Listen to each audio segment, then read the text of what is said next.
Hello world, my name is Steve and I'm a sex shop worker.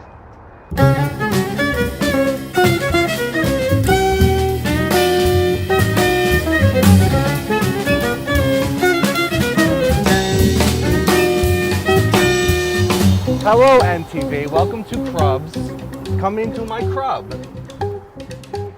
Please leave all package at counter. Hello Matilda.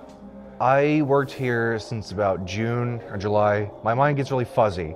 A friend from high school was like, hey, you want to work here? I'm leaving. And I'm like, hey, I need a paycheck. I love Police Academy. Okay, so there's a time I had to kick a guy out because we have no return policy here, because if we did return stuff, everything would smell like a fish market. A guy came in and he didn't, like, him and his wife bought some toys, before, not even toys, they bought shift before Halloween. They bought fucking whippets and stripper heels and shit because they had a Halloween party to go to or some shit, right? They come back a few days later because apparently the buckle on the shoe was broken, because I'm supposed to do quality assurance, right? So they come back and they're like, oh, hey, the buckle in the shoe's broken. Can I return this? And I'm like, no return policy, no exchanges. That's final offer. And then they're like, oh, can I exchange it for that big whipped cream charger that costs $60? I'm like, I just told you there's no exchange. So I try to be as polite as possible about it. I wasn't being a prick like I usually am. And the wife is very understanding. She's like, oh, okay, well, I'll see you later. She leaves. She's the first to leave. And then her husband's all pouty and shit. And I'm like, hey, for some reason he sticks around for a little bit and then just decides to walk back with his tail between his legs after her. And I'm like, hey man, again, sorry about that. And he's like, no, you're not. And I'm like, don't get fucking passive aggressive with me. He's like, oh, so first you sell me a bad product and now you're getting lippy. And I just looked at him because I had to process that for a second. And I'm like, just get the fuck out of my store, all right, prick? And then he tried to mumble some passive aggressive shit under his breath. And then I'm like, bye Zelda, because he was a fucking 50-year-old fucking man with gray hair, but his beard was dyed black and he had a fucking Legend of Zelda hat on. And then a month later, his wife showed up again and she's like, yeah, sorry about that. He's an asshole. And I'm like, yeah, it's this one weird Guy Fieri one with the fucking flames on the dick. That's how fast it was going. Take you down to Flavortown. Oh, you're gonna get a kick out of this shit right here. The Auto Blow 2 makes blowjobs plentiful, convenient, and fun again. You just lube up, slide your penis in, and you're in control. I control my own destiny. Well, actually, 2 days ago, I told you this story yesterday. It was just bullshitting.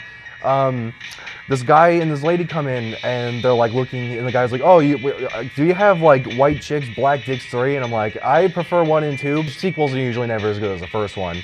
And the 3, it's the Crash Bandicoot problem, where 3 is the shittiest one. Oh no, she's actually on the cover. And I'm like, oh really, congratulations. Yeah, it's probably mixed up with our fucking Mork and Mindy parodies. 2 for the price of 1. Check that shit out. In case 2 people want to rent that. Yeah.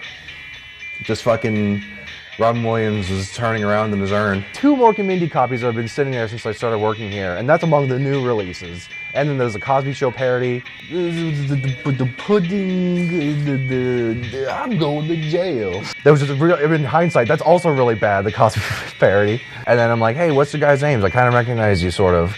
And then she's like, my name's Evelyn, and it's one of the 50 names I go by. And he's like, yeah, I'm Thaddeus. And I'm like, are they fucking? Are they is he your manager? If so, it's a weird world. Oh, here's the time I had to kick someone else out. So I'm sitting here just doing my usual thing, which is nothing. My coworker is here getting her paycheck, because every Wednesday's payroll and everyone gets their shit, right? Even though the checks don't clear till fucking Friday. She's with her fucking kid in the car, but she of course doesn't take the kid in, unlike some other fucking lady I know. She leaves the kid in the car. Her mom's waiting also in the parking lot.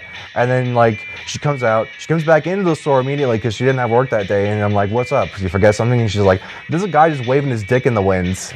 At me and my mom and the kid, and I'm like, I feel like you're joking. And then she's like, I feel like I'm not. And I look outside, and it's lo and behold, another deadly episode. There's this dude just fucking pissing against the fence, and it's and I'm like, hey, fucker, what are you doing? There's a kid in the car, get the SEP in. And he's like, sorry, I didn't know you guys had a bathroom. I'm like, so you piss on the fucking fence?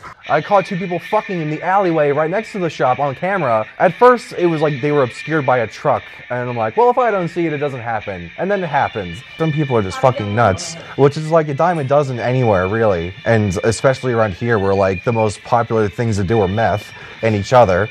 Hence why this place is fucking open. There's a shop right across the street. And have you ever been inside a Kmart where it's like there's nothing on the shelves, they don't stock shit, and that's why they go out of business? Well, that's there. We are like Walmart, only, you know, slightly less shitty. Yeah, just customers being weird. Like, it's a boring retail job. And I see kids from fucking high school and college coming here all the time. And they try to act like they sort of recognize me, but they fucking know me. I was very eccentric in high school like I am now. And they're like, oh, hey, you went to East. I'm like, yeah, I was definitely not the only fucking 8-foot tall guy that had a beard since fucking 5th grade, dude. You know me. Don't act like you don't know me.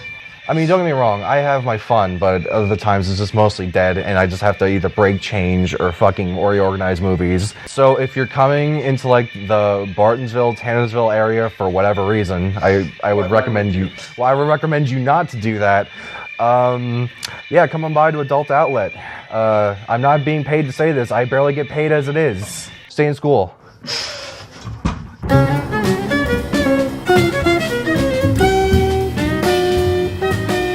The Mecca. It's like, oh, really? This movie in this sex shop is not actually Jersey Shore? I would have never fucking guessed.